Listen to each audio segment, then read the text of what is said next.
Vamos acompanhar, então, como é que foi a fala do Stedley. Nós temos 500 mil famílias assentadas. Agora, o último levantamento do INCRA, que o ministro deve ter relatado aqui, deu 60 mil famílias acampadas. Bom, 500 mil famílias assentadas. Se vocês usassem uma amostra aleatória de 1%, já daria 5 mil famílias que vocês teriam que ouvir. Esse método aleatório de ir lá buscando determinada pessoa que já se sabe é contra o MST, ou até sofreu algum tipo de constrangimento, é possível. Tá? Eu acho que isso não pode ser generalizado.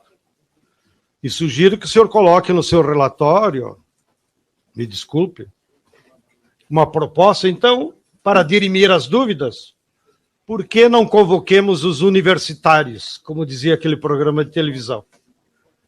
A Câmara contrate a Unesp, que tem se revelado uma grande universidade pesquisadora de questões agrárias. Contrata a Unesp e faça uma pesquisa. Como pensam os acampados, quais são os constrangimentos que eles sofrem, quais são os líderes que manipulam eles? Para nós interessaria muito. Ou a USP, ou qualquer outra universidade que tenha mais afinidade e tenha a possibilidade de percorrer o Brasil, porque o Brasil é grande. Gui, ontem o Stedley também fez o convite para que os deputados fossem a alguns assentamentos do MST junto com ele, né? Porque ele falou, vocês escolheram alguns assentamentos, eu posso escolher outros para levar vocês, e vocês deviam ter perguntado para os vizinhos das pessoas que vocês trouxeram aqui se aquilo era verdade, né? Porque quando a gente está numa investigação, a gente ouve vários lados de uma investigação, mas ontem a gente descobriu que o Salles, além de negacionista climático, também é negacionista estatístico, né, Guilherme? Pois é, Deluca. Bom dia para você, bom dia, Vivi, bom dia, Edu, pessoal que está em casa. Por essa lógica do Salles, né, de você usar uma parte para você avaliar o todo, teria que se acabar com a Câmara dos Deputados também, né? Porque aí você vai citar o caso dos anões do orçamento, você vai citar o Eduardo Cunha, você vai citar um corrupto do esquema que for. E aí você vai dizer, não, a Câmara dos Deputados toda, ela tem que ser fechada. Isso é cretinice, não tem outro nome. É claro que num movimento desse tamanho, é claro que você encontra problema no MST, como você encontra problema em tudo que é grande. Né? Se você for ver os problemas do Carrefour, que é o maior empregador do Brasil, certamente você vai encontrar problemas também. Né? E por aí vai.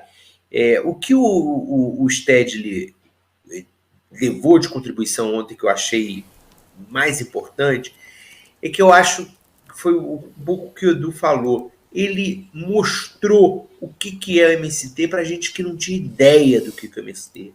Para pessoas que o MST são apenas as reportagens que saem falando em invasão, quando eles fazem alguma ocupação, é o bonezinho na época da campanha e acabou, e não tem ideia do que é.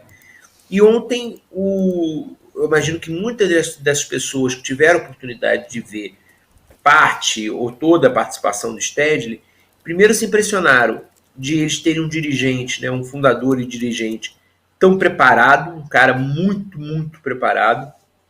Segundo, um sujeito que não estava ali com facão na mão derrubando cerca, era um sujeito que estava falando de economia, de sustentabilidade, de questões internacionais, de democracia, discutindo pensadores.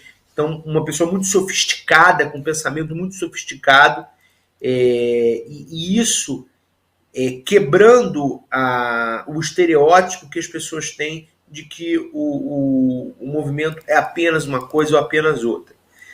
Agora, o Salles, ele estava ontem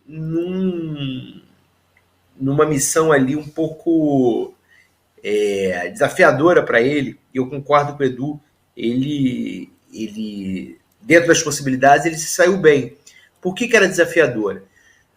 Porque ele já tinha percebido que o Stedley não estava ali para brigar. E o Stedley, a gente viu isso o depoimento inteiro. O Stedley não estava entrando em briga. Não estava. Ele não estava querendo criar daquilo ali um caldeirão.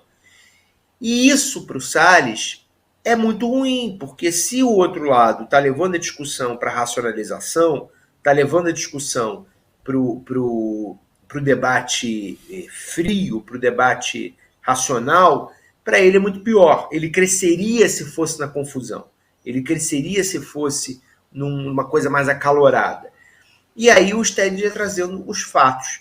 Sobre esse negócio da China, a pergunta é tão ignorante que a gente tem uma concentração de terras enorme, a gente não fez a reforma agrária, a gente tem o latifúndio, né, como grande modelo, e a gente tem fome pra caramba. Não existe aí uma relação entre uma coisa e outra, muito pelo contrário, né? Se você garantisse terra, condições de cultivo, dinheiro para muitas das pessoas que passam fome no campo, elas não passariam fome. Isso ao contrário da lógica do latifúndio que concentra terra. O Salles poderia ter perguntado também se existe MST nos Estados Unidos.